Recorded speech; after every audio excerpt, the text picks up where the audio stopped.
Shalom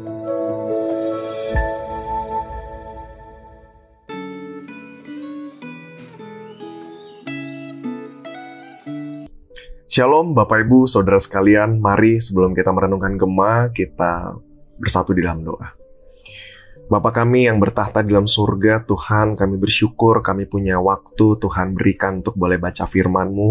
Kami mau merenungkannya, kami mau dengar-dengaran, Tuhan berikan kami kerendahan hati, berikan kami kelembutan untuk boleh belajar kebenaran-Mu. Dalam nama Yesus kami berdoa. Amin.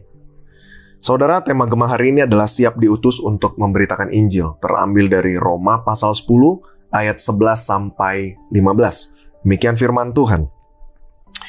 Karena kitab suci berkata, barang siapa yang percaya kepada Dia tidak akan dipermalukan, sebab tidak ada perbedaan antara orang Yahudi dan orang Yunani.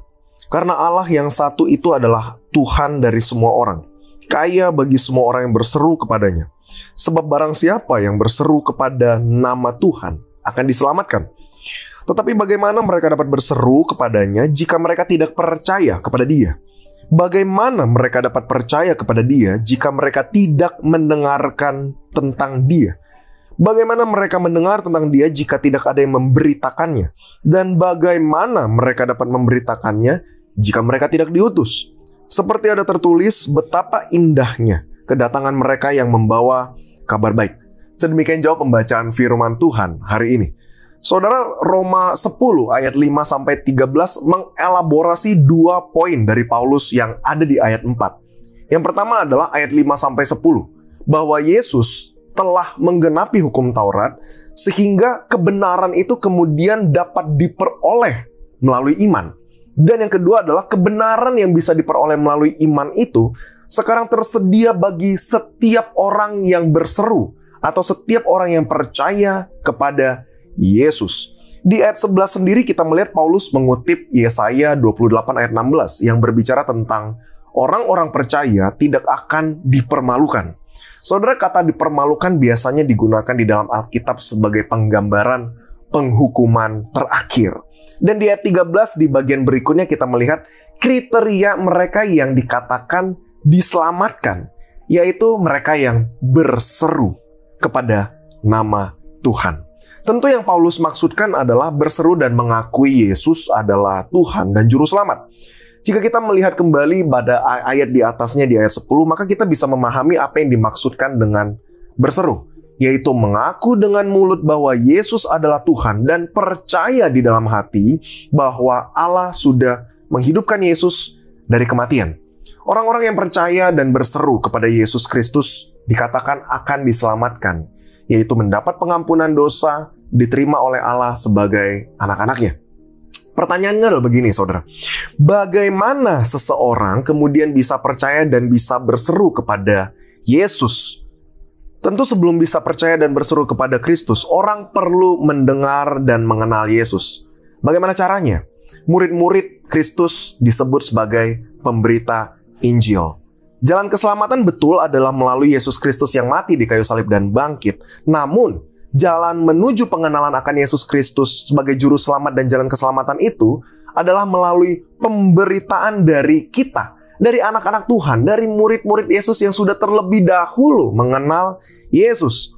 Maka pada bagian berikutnya di ayat 14b, dari ayat 14 dan 15a kita melihat Paulus menggunakan 4 pertanyaan retorika yang kalau saya balik urutannya secara kronologis akan seperti ini. Ada pemberita Injil yang diutus, ada yang memberitakan Injil, ada yang mendengar berita tentang Kristus, kemudian mereka percaya kepada Kristus, dan kemudian berseru kepada nama Tuhan dan diselamatkan. Perhatikan saudara kata diutus dan kaitannya dengan kutipan yang Paulus gunakan dari Yesaya 52 ayat 7. Di sini kita melihat bahwa ada 2 hal penting saudara. Yang pertama, bahwa murid-murid Yesus itu disebut sebagai utusan Allah. Bukan sembarang utusan, tetapi utusannya Allah. Apostalosin, dasar kata apostelo, saudara, ini didefinisikan sebagai dikirim pada misi yang ditentukan oleh seorang atasan atau dari seorang yang lebih superior tingkatannya. Sebuah kata yang juga digunakan untuk menggambarkan sebuah hubungan yang begitu erat antara orang yang diutus dengan yang mengutus, Dalam hal ini tentu adalah hubungan erat antara kita sebagai yang diutus, sebagai yang disebut anak-anaknya, dengan Allah yang mengutus kita untuk sebuah misi. Secara status, saudara, sebuah privilege kita disebut sebagai utusan Allah. Dan yang kedua, saudara, para utusan ini dikatakan membawa kabar baik dan sangat ditunggu-tunggu dan dinantikan oleh mereka yang belum pernah mendengarkan Injil Kristus. Kenapa? Karena mereka dikatakan datang untuk membawa sebuah kabar baik.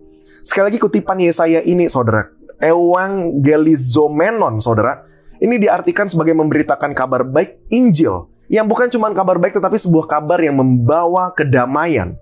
Dalam konteks zaman dulu, saudara, ketika perang, mereka adalah orang-orang yang paling ditunggu kepulangan atau kedatangannya.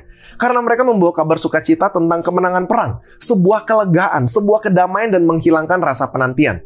Dan saudara, kitalah orang-orang yang disebut berlari-lari pulang dan kemudian membawa sebuah berita baik yang ditunggu dan dinantikan oleh orang banyak, saudara.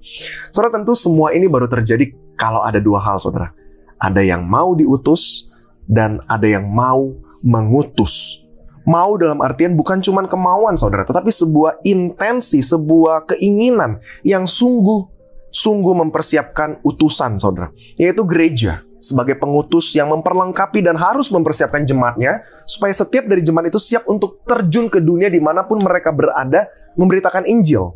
Maka hari ini, saudara, 4 poin sebagai aplikasi kita. Yang pertama, saudara, jemaat atau kita sendiri, kita perlu menyadari bahwa setiap kita adalah punya satu panggilan yang mulia sebagai utusan-utusan Allah memberitakan Injil Kristus.